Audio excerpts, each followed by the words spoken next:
Welcome to Lavanya's life style. Friends, ఈరోజు ఒక మంచి కోనసీమ వంటకమైన కొబ్బరికాయ మామిడికాయ పచ్చడి రెసిపీతో మీ ముందుకు వచ్చేసానండి. కొబ్బరికాయ మామిడికాయ పచ్చడి అని అనగానే నాకు మా నాన్నగారు గుర్తొస్తారనమాట. సో మా మమ్మీ ఎప్పుడు ఇంట్లో చేస్తూ ఉంటుంది కొబ్బరికాయ మామిడికాయ పచ్చడి. మా నాన్నగారికి చాలా ఇష్టమైన రెసిపీ అనమాట ఇది. సో అందుకే ఒకసారి నాకు మా నాన్నగారిని తలుచుకున్నాను, బాగా గుర్తొచ్చారు పాపం. ఇక ప్రొసీజర్లోకి వెళ్ళిపోదామండి. 2 మామిడికాయలు తీసుకున్నాను, మీరు చూసారు. వీటిని స్కిన్ తీసి ముక్కలుగా కట్ చేసుకుని పక్కన పెట్టుకున్నాను. ఆ తర్వాత ఫ్రైయింగ్ ప్యాన్ పెట్టుకున్నాను. తర్వాత అందులో ఆయిల్ వేసుకుని ఈ విధంగా జీలకర్ర, ఎండుమిరపకాయలు, కరివేపాకు వేసి ఈ విధంగా వేయిస్తున్నానండి. మీరు బ్రాహ్మణ్ స్టైల్లో కొబ్బరికాయ పచ్చడి ఎలా చేయాలో ఒకసారి నా ఛానల్లో చూడండి. మీకు ఒకవేళ పక్కా బ్రాహ్మణ్ స్టైల్లో మీకు కొబ్బరికాయ మామిడికాయ పచ్చడి కావాలనుకుంటే మీరు పోపు వేయాల్సి ఉంటుంది.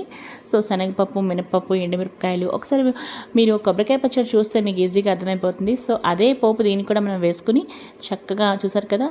నేను 2 days బ్యాకే చేశానండి. సో అందుకోసం ఈసారి ఇలా ఒత్తి ఎండుమిరపకాయలు, జీలకర్ర, తర్వాత కరివేపాకు వేసాను సింపుల్గా. ఈసారి ఈ రెసిపీ మీకు నేను షేర్ చేస్తున్నాను.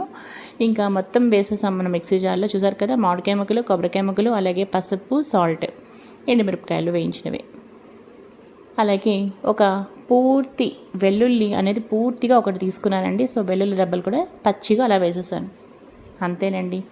వీటిని మనం మిక్సీ పట్టి వేడివేడి అన్నంలో తింటే ఇంకా మాటలు లేవండి. అంతే. కొబ్బరికాయ మామిడికాయ పచ్చడితోనే ఆ రోజు భోజనం మొత్తం మీరు పూర్తి చేసేస్తారు, నన్ను నమ్మండి.